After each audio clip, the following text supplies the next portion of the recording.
자막 선교를 함께 묵상하겠습니다.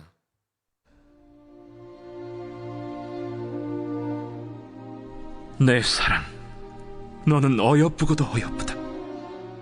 너울 속에 있는 내 눈이 비둘기 같고 내 머리털은 길르앗산 기슭에 놓은 염소떼 같구나.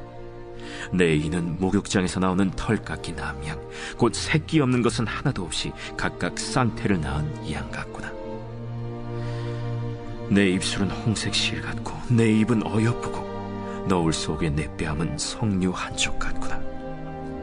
내 목은 무기를 두려고 건축한 다윗의 망대, 곧 방패 1000개, 용사의 모든 방패가 달린 망대 같고, 내 두 유방은 백합화 가운데서 꼴을 먹는 쌍태 어린 사슴 같구나.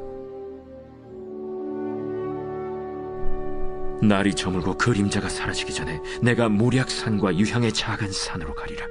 나의 사랑, 너는 어여쁘고 아무 흠이 없구나. 내 신부야, 너는 레바논에서부터 나와 함께하고 레바논에서부터 나와 함께 가자. 아마나와 스닐과 헤르몬 꼭대기에서 사자굴과 표범산에서 내려오너라. 내 누이, 내 신부야, 내가 내 마음을 빼앗았구나. 내 눈으로 한 번 보는 것과 내 목의 구슬 한 꿰미로 내 마음을 빼앗았구나. 내 누이, 내 신부야, 내 사랑이 어찌 그리 아름다운지. 내 사랑은 포도주보다 진하고 내 기름의 향기는 각양 향품보다 향기롭구나. 내 신부야, 내 입술에서는 꿀방울이 떨어지고 내 혀 밑에는 꿀과 젖이 있고 내 의복의 향기는 레바논의 향기 같구나. 내 누이, 내 신부는 잠근 동산이요 덮은 우물이요 봉한 세미로구나. 내게서 나는 것은 석류나무와 각종 아름다운 과수와 고벨화와 나도풀과 나도와 번홍화와 창포와 개수와 각종 유향목과 모략과 침향과 모든 귀한 향품이요. 너는 동산의 샘이요 생수의 우물이요 레바논에서부터 흐르는 시내로구나. 북풍아 일어나라, 남풍아 오라. 나의 동산에 불어서 향기를 날리라. 나의 사랑하는 자가 그 동산에 들어가서 그 아름다운 열매 먹기를 원하노라. 아멘. 오늘도 주의 성전에 나온 우리 성도님들을 환영하고 축복합니다. 또 영상으로 함께하는 우리 성도님들도 축복합니다. 저번 주에 아가서를 한 단어로 표현하면 뭐라고 말씀했는지 기억이 나시나요? 네, 다 아시다시피 당연히 사랑입니다. 아가서는 서로 사랑하는 두 사람, 솔로몬 왕과 술람미 여인의 그 사랑 이야기를 때로는 아름답게, 때로는 대담하게 풀어나가고 있습니다. 아가서는 이 두 남녀 간의 사랑 이야기를 서정적으로만 그친 책은 또한 아니라고 했습니다. 이 아가서의 근본 메시지는 순수한 사랑의 열정과 환희이지만 더 나아가 이것을 하나님과 그의 백성, 예수 그리스도와 교회 사이에 지고지순한 그 사랑의 상징이 됩니다. 저번 주 말씀을 마무리하면서 혹시 부부싸움을 하셨거나 그런 분이 있으면 화해를 하시라고 제가 말씀을 드렸습니다. 또한 함께 할 일을 너일 내일 이렇게 나눴다라면 내일이라고 생각하고 그렇게 하라고 하셨는데 한 주간 그렇게 살아오셨나요? 네, 저도 그 아내가 이제 집에 들어올 때 항상 출근하면서 텀블러를 가지고 나가는데 들어올 때마다 그 텀블러를 씻어주는 게 제 일입니다. 네, 그래서 올 때 기분 좋게, 때로는 귀찮을 때도 있지만 그날만큼은 좀 기분 좋게 씻어주었던 시간이었습니다. 사랑의 노래는 언제나 아름답습니다. 무엇보다 그 짝사랑이 아닌 서로 오고 가는 사랑은 정말로 아름답습니다. 오늘 본문은 이 신부의 아름다움에 대한 신랑의 노래입니다. 1절부터 7절은 신랑의 신부에 대한 아름다움에 대하여 은유적으로 표현하고 있습니다. 특히 1절과 7절에 내 사랑아 너는 어여쁘다고 반복되면서 그 의미를 더해주고 있습니다. 1절부터 7절을 보면 신부의 어여쁜 모습을 은유로 표현하는 모습이 있는데 비둘기 같은 눈, 산기슭의 눈, 염소떼 같은 머리털, 암양 새끼 같은 하얀이, 붉은 입술, 석류 같은 선분홍의 뺨, 망대 같은 긴목, 쌍태 노루새끼 같은 가슴 등이 신부의 외모를 이렇게 표현하고 있습니다.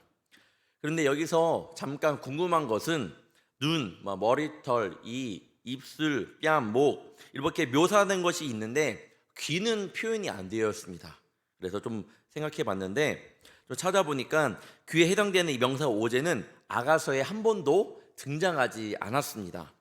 아마도 많은 학자들이 긴 머리털에 가려져 있어서 신랑이 이 사람의 술람미 여인을 그 귀를 보지 못했다. 그렇기 때문에 귀에 대해 말하지 않고 있다라고 이야기를 하고 있습니다.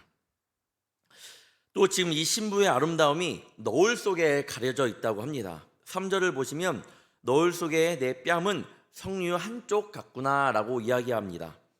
신학자 필립 젠슨이라는 사람이 있는데 이 세 가지 종류의 너울이 있다고 이야기를 합니다. 첫 번째, 가볍고 투명한 천으로 만들어진 것으로 얼굴 전체를 가리는 너울이 있고요.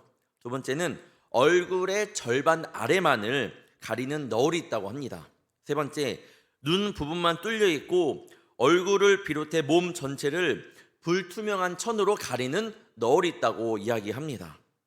아마도 본문에 언급된 너울은 첫 번째 너울로 예상이 되는데, 그런데 오늘 말씀을 보면 그 너울이 문제가 되지 않는다고 합니다. 이 투명한 천으로 가린다 할지라도 잘 안 보이잖아요. 여러분 그 PPT도 지금 초점이 잘 맞추게끔 저희가 조절을 해놓은 거지, 조금이라도 흐리게 해놓으면 글씨가 잘 안 보이고 눈이 굉장히 아픕니다. 그런데 오늘 말씀을 보면 이 너울을 보면 너울을 가려져 있기 때문에 잘 보이지 않겠지만 그것이 문제가 되지 않는데, 그 이유는 너울 속에 희미하게 가려져 있는 신부이지만 신랑에게는 그것마저도 흠도 하나 없는 아름다움으로 다가왔기 때문입니다. 얼마나 사랑했으면 그렇게 이야기를 할까요? 이처럼 신랑에게 신부는 아름다움 그리고 사랑 그 자체였습니다. 8절부터 15절 또한 신부의 아름다움에 대해서 계속해서 이야기하고 있습니다. 특히 8절에서 이제 솔로몬은 술람미 여인을 내 신부야 라고 부르기 시작합니다. 8절입니다. 내 신부야, 너는 레바논에서부터 나와 함께하고 레바논에서부터 나와 함께 가자. 아마나와 스닐과 헤르몬 꼭대기에서 사자굴과 표범산에서 내려오느라. 신부야 라고 부르면서 그냥 남자와 여자 사이를 넘어 이게 책임질 줄 알고 이전보다 더 깊은 사이가 되었음을 의미합니다.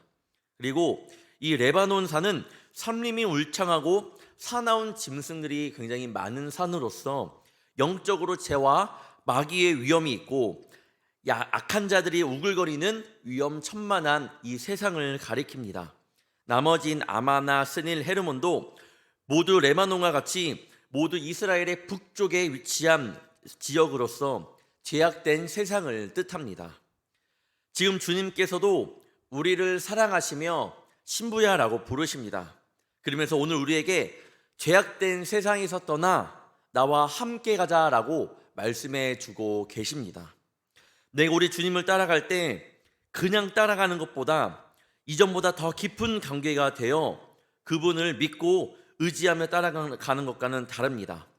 그냥 따라가는 것과 주님이 나를 신부야라고 불러주면서 내가 주님 가겠습니다라고 그렇게 따라가는 것과 굉장히 다릅니다. 오늘 주님께서 우리를 그냥 부르지 않고 나의 사랑하는 신부야라고 불러주심을 기억하기를 축원합니다. 그리고 믿고 따라오라고 말씀합니다. 나를 믿고 이 죄악된 세상에서 떠나 나와 함께 하자꾸나라고 오늘 우리에게 말씀하시는 줄 믿습니다. 우리 성도님들은 우리 주님과 함께 떠날 준비가 되셨나요? 오늘 하루도 나를 부르시는 그 하나님의 가운데 말씀에 응답하며 그 길을 따라가는 저와 여러분이 되기를 축원합니다. 우리가 주님과 함께하는 곳은 영광의 천국이며 하나님의 영광의 나라임을 알기를 바라고 그 길 가운데 꼭 함께 나아가는 저와 여러분이 되기를 축원합니다. 12절에서 신랑의 신부에 대해 또 이렇게 말씀합니다. 내 누이 내 신부는 잠근 동상이요 덮은 우물이요 봉한 세미로구나. 12절의 말씀을 보면 이 솔로몬 왕이 술람미 여인을 그 얼마나 사랑했는지 잠근 동상과 같다고 이야기합니다. 여인이 너무나도 아름답기 때문에 절대로 아무에게나 줄 수 없다는 겁니다. 자물쇠처럼 잠근 겁니다. 그래서 잠근, 덮은, 이 봉헌이라는 단어를 쓰면서 곧 비밀 정원처럼 굳게 닫혀 있어 허락된 자만이 들어가서 물을 마실 수 있음을 의미합니다. 당연히 허락된 자는 자기 자신밖에 없겠죠. 솔로몬 그 한 사람만을 의미합니다. 그리고 이는 다시 관점을 바꾸어 영적으로 말하게 된다면 신부는 오직 신랑에게 순결과 사랑, 헌신을 바쳐야 하며, 이는 성도와 교회 또한 순결한 신부처럼 하나님에게만 몸과 마음을 드려야 함을 이야기하고 있습니다. 그런데 불행한 것은 역사적으로 보면 많은 경우가 그렇지 않습니다. 즉 이스라엘 백성은 하나님의 신부이자 선민으로 택함을 받은 하나님의 귀한 자녀들이었습니다. 하지만 그들의 모습을 보면 그들은 세상과 이방신들을 더 많이 쫓은 모습들이 성경에 많이 나옵니다.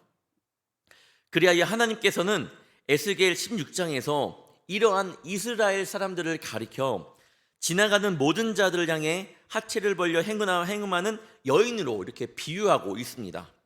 신부의 도리를 짓밟는 이스라엘을 철저하게 또한 심판하셨습니다. 이는 단지 구약 시대만의 그런 일이 아닙니다. 오늘날에도 그리스도인인 신부인 우리 성도들이 그리스도를 위해 헌신하지 않고 다른 것들, 육신의 정욕, 안목의 정욕, 또한 이생의 자랑만을 쫓아가며 살아갈 때가 굉장히 많습니다. 이들을 가리켜 주님께서는 발람과 이세벨의 뒤를 쫓으며 영적으로 가늠하는 자라고 요한계시록에 준엄한 책망을 내리셨음을 계시록 2장에서 볼 수 있습니다. 하나님께 우리가 택한 백성으로 불려졌음을 잊지 말고 나아가는 우리 성도님들 되시길 축원합니다. 그래서 하나님의 심판과 책망을 이 경계로 삼아 다시는 그러한 불행의 전철을 밟지 않도록 하기를 바랍니다. 주님 앞에 설 때는 늘 거룩해야 됩니다. 나도 거룩하니 너희도 거룩하라 라고 말씀하셨던 것처럼 거룩함으로 주님을 따라가는 우리 성도님들 되시기를 다시 한번 주님의 이름으로 축원합니다. 솔로몬의 이런 아름다운 노래에 대하여 술람미 여인은 이렇게 화답합니다. 16절에 이렇게 증거합니다.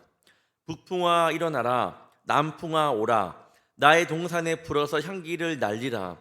나의 사랑하는 자가 그 동산에 들어가서 그 아름다운 열매 먹기를 원하노라. 아까 그 말씀을 보았을 때 1절부터 15절은 남자의 이야기가 목소리가 나왔는데 16절은 이 여성의 목소리가 나왔잖아요.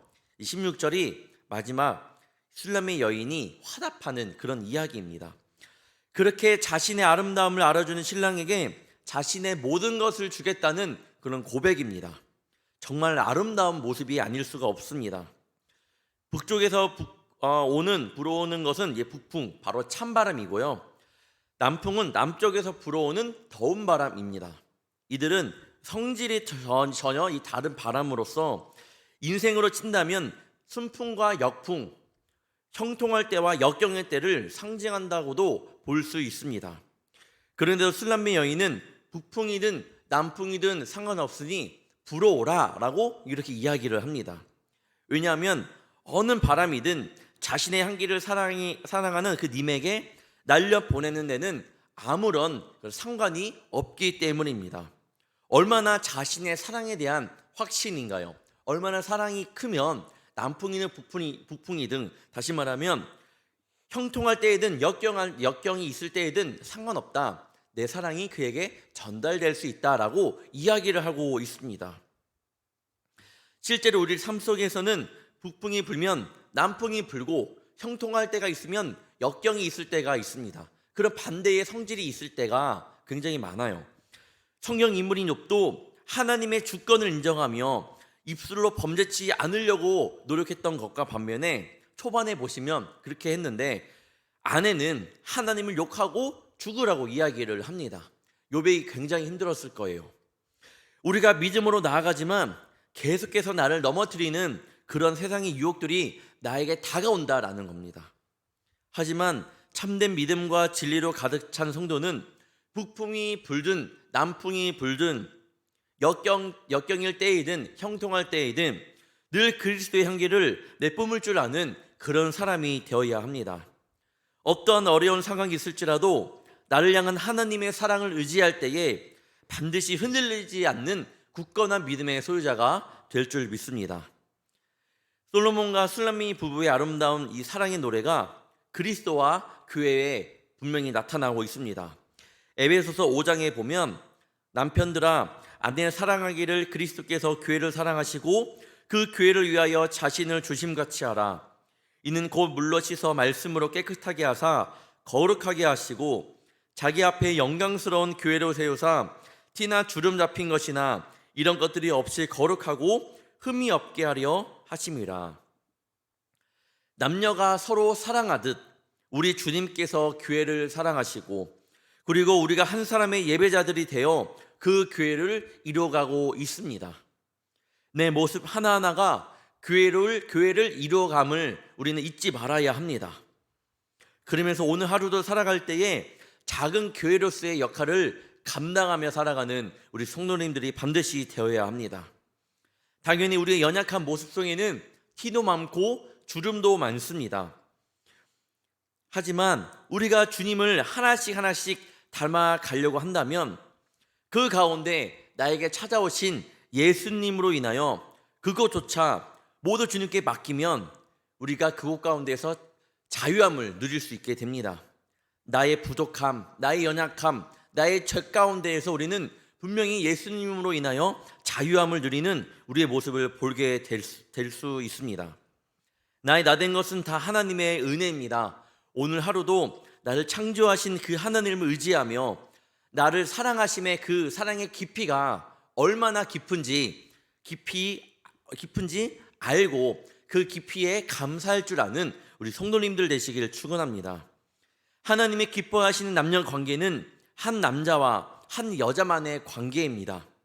또한 그리스도의 신부인 교회가 다른 존재를 남편으로 섬기지 않고 오직 예수 그리스도만을 신랑으로 삼아야 하는 것처럼 나에게는 오직 예수님밖에 없음을 고백하며 오늘 그 주님만을 따르며 이 어둠의 세상 가운데에서 빛과 소금의 역할을 감당하며 하나님께 영광 올려드리는 그런 신부로서의 삶을 살아가는 귀한 한 날 되기를 다시 한번 주님의 이름으로 축원합니다.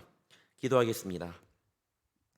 사랑의 주님, 오늘도 두 남녀의 모습을 통해서 주님께서 우리를 어떻게 바라보고 계신지를 또한 깨닫게 됩니다. 우리의 모습은 정말 부족함 투성이지만 그럼에도 나를 자녀 삼아 주시고 포기하지 않으시고 끝까지 사랑하여 주심에 감사합니다.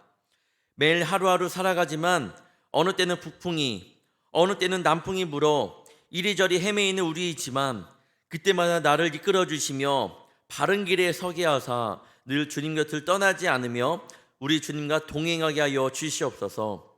이 시간 기도하며 나아갈 때에 주님의 손에 붙들린 바 되게 하시며 또한 성령께서 함께 하사 우리의 간절함을 주께서 들어주시며 그 기도가 이루어지는 귀한 시간이 되게 하여 주시옵소서. 오늘도 주님 앞에 11조 예물과 감사헌금과 1,000번째 예물과 요셉의 창건금을 주님 앞에 드립니다.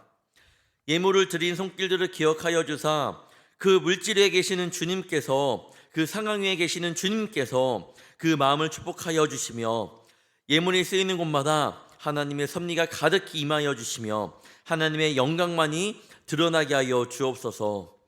오늘도 주님께서 허락하신 하루를 살아갑니다. 그 어느 때보다 주님의 사랑을 깊이 느끼며 하나님께서 주신 배우자와 함께 귀한 자녀들과 함께 귀한 손주들과 함께 귀한 복된 가정을 이루어갈 수 있도록 도와주시옵소서. 언제나 우리와 함께 하실 줄 믿사오며 사랑이 많으신 예수님의 이름으로 간절히 기도합나이다. 아멘.